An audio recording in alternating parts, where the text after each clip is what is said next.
Hi, I'm Luna. I come here every day to share a gentle little story with you.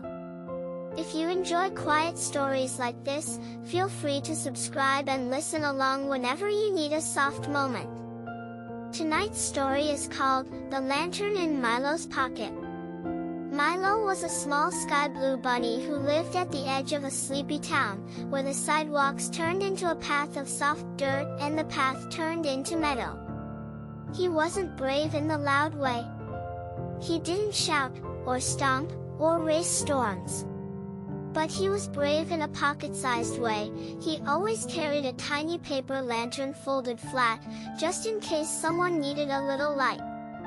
One evening, a gentle fog rolled in like warm milk. Street lamps became pale coins, and even the moon looked shy. Milo was on his way home with a loaf of cloud-soft bread when he heard a quiet sound, like a button tapping the ground. Under a hedge, a young firefly sat with his glow dimmed to almost nothing, blinking as if he'd forgotten how. "I can't find my way back to the willow," the firefly whispered. "The fog swallowed all the landmarks. And when I panic, my light gets smaller." Milo sat down so they were eye to eye. He didn't try to fix the firefly quickly. He just listened, and the listening itself made the air feel less slippery. "I have something," Milo said. He opened his satchel and pulled out the folded lantern. It was made from thin, star-speckled paper, and it could pop into shape with a gentle pinch. Milo breathed slowly, like he was teaching the lantern how to be calm.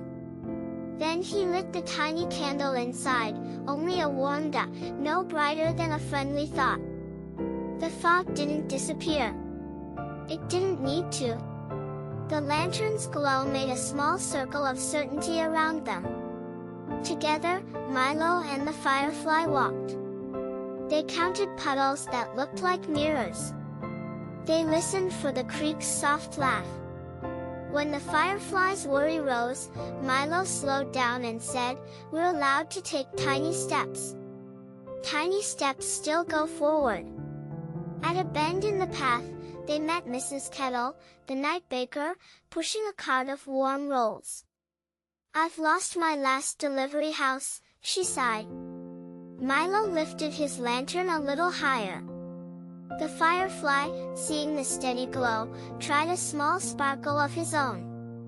It worked, just a blink at first, then another. Mrs. Kettle smiled. "Ah, there's the stone mailbox shaped like a mushroom. Thank you." She offered them a roll that smelled like cinnamon and home. Soon the path reached the willow tree by the creek. Dew hung on its leaves like tiny glass bells. Other fireflies hovered there, worried and waiting, their lights flickering like questions. When they saw Milo's lantern, they drifted closer. The young firefly took a deep breath and let his glow return, brighter now, not because the fog was gone, but because he knew he wasn't alone inside it. Milo folded the lantern back into his pocket, careful as a promise.